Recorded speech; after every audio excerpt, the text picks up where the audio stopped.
एक गांव में 3 भाई रहते थे। उन तीनों में से 2 तो एकदम दुबले पतले और एक भाई उस गांव का सबसे ताकतवर इंसान था।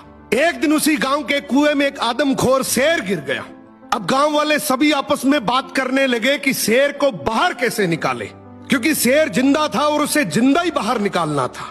तो सभी ने तय किया कि कोई एक आदमी कुएं के अंदर जाएगा, वो शेर को कब्जे में करेगा, हम सब मिलकर रस्सी से उसे बाहर निकाल लेंगे। लेकिन तभी आपस में बात करने लगे कि कुएं के अंदर कौन जाएगा।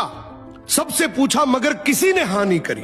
तभी उनमें से एक आदमी बोला कि इस गांव में एक ही आदमी है जो इस कुएं में जाकर शेर को बाहर निकाल सकता है, और वो है इस गांव में जो 3 भाई हैं उनमें से जो सबसे ताकतवर है, वो इस शेर को बाहर निकाल सकता है। अब गांव के सभी लोग मिलकर उसके पास गए और हाथ जोड़कर बोला कि आज इस गांव को तेरी जरूरत है। गांव किनारे कुआं है, उसमें एक आदमखोर शेर गिर गया, उसे तुझे बाहर निकालना है। तू अंदर जाएगा, हम सब मिलकर रस्सी से तुझे बाहर निकाल लेंगे। उसने बोला ठीक है, मैं गांव के भले के लिए ये जरूर करूंगा, लेकिन मेरी एक शर्त है कि जब तुम रस्सी पकड़कर मुझे कुएं में डालोगे तो आगे से रस्सी मेरे 2 भाई पकड़ेंगे। गांव वाले हंसकर बोले यार वो तो दुबले पतले हैं, उनको क्यों परेशान कर रहा है, तू टेंशन ना कर, हम सब मिलकर रस्सी पकड़ेंगे और तुझे गिरने नहीं देंगे। उसने बोला मैं कुछ नहीं जानता, मगर आगे से रस्सी मेरे 2 भाई पकड़ेंगे, पीछे से पूरा चाहे गांव पकड़ ले। अब दोनों तरफ बात बन गई, आगे से रस्सी 2 भाइयों ने पकड़ ली, पीछे से पूरे गांव ने पकड़ रखी थी। वो कुएं के अंदर गया, शेर को कब्जे में किया, लेकिन जैसे ही शेर बाहर आया, बहुत सारे लोगों की भीड़ देखकर शेर डर गया और जोर से दहाड़ मारकर शेर भागने लगा। गांव के सभी लोगों में भगदड़ मच गई। सभी लोग अपनी जान बचाने के चक्कर में इधर उधर भागने लगे। वो इस बात को भूल गए कि उन्होंने रस्सी पकड़ रखी है, कुएं के अंदर कोई आदमी भी है। वो जैसे ही भागने लगे, पीछे से एक आवाज आई, अरे भागो मत, मैंने शेर को पकड़ लिया है। तभी लोग वापिस आए और उसे बोले आज तूने इस गांव के बहुत से लोगों की जान बचाई है। उसने एक ऐसा जवाब दिया कि जिससे सबकी नजरें नीची हो गई।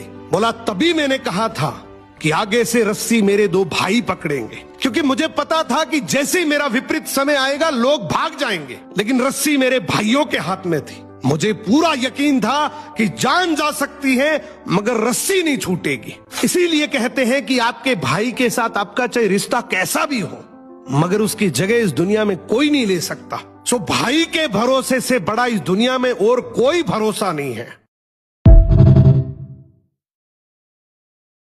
नदी किनारे एक जामुन के पेड़ पर एक बंदर रहता था। उसी नदी में एक विशाल मगरमच्छ भी रहता था। धीरे धीरे बंदर और मगरमच्छ की गहरी दोस्ती हो गई। अब बंदर रोज मगरमच्छ को जामुन तोड़कर खिलाता। एक दिन मगरमच्छ जामुन लेकर अपनी पत्नी के पास गया और बोला ये मेरे दोस्त ने दिए हैं, देखो कितने मीठे हैं। बंदर मेरा बहुत अच्छा दोस्त बन गया, वो मुझे रोज ऐसे ही जामुन खिलाता है। पत्नी ने जामुन चखे, उसे भी बहुत मीठे लगे और बोली अगर जामुन इतने मीठे हैं तो जो आपका दोस्त बंदर इन जामुन को खाता है तो उसका कलेजा कितना मीठा होगा। मुझे नहीं पता, मुझे कैसे भी करके इस बंदर का कलेजा चाहिए। अगले दिन मगरमच्छ बंदर के पास गया और बोला बंदर भाई तेरी भाभी तुझे बहुत याद कर रही है। कल रात मैंने तेरी मेरी दोस्ती का जिक्र किया, वो बोल रही है कि अगर इतना अच्छा दोस्त है तो मुझे भी मिलाओ। एक काम कर, आज तू मेरे साथ चल, आज की पार्टी वहीं करेंगे। बंदर बेचारा भरोसा करके तुरंत छलांग लगाकर मगरमच्छ की पीठ पर आ गया और बोला चलो आज का खाना भाभी के हाथ का ही खाएंगे।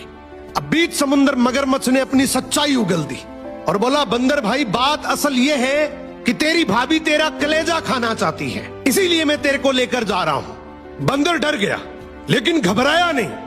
वो हंसकर बोला भाई बस इतनी सी बात, अगर यही बात थी तो पहले बोलता ना, मैं तो कलेजा पेड़ पे ही छोड़ आया। अब तेरे जैसा नीडर दोस्त है तो कलेजा किसको चाहिए, चलो वापस कलेजा लेकर आते हैं, पहले ही बोल देता यार। अब मगरमच्छ भी बंदर की बात में आकर वापस घूम गया और जैसे ही नदी किनारे पेड़ के पास गया, बंदर तुरंत छलांग लगाकर पेड़ पर चढ़ गया और बोला जा रे धोखेबाज, मैंने तेरे को दोस्त माना, तेरे पे भरोसा किया और तू इतना बड़ा धोखेबाज निकला। मगरमच्छ शर्मिंदा होकर वहां से चला गया कि आजकल दुनिया में कदम कदम पर धोखा है। अगर संभल कर चलना नहीं सीखा तो कभी न कभी किसी न किसी धोखे के शिकार हो जाओगे।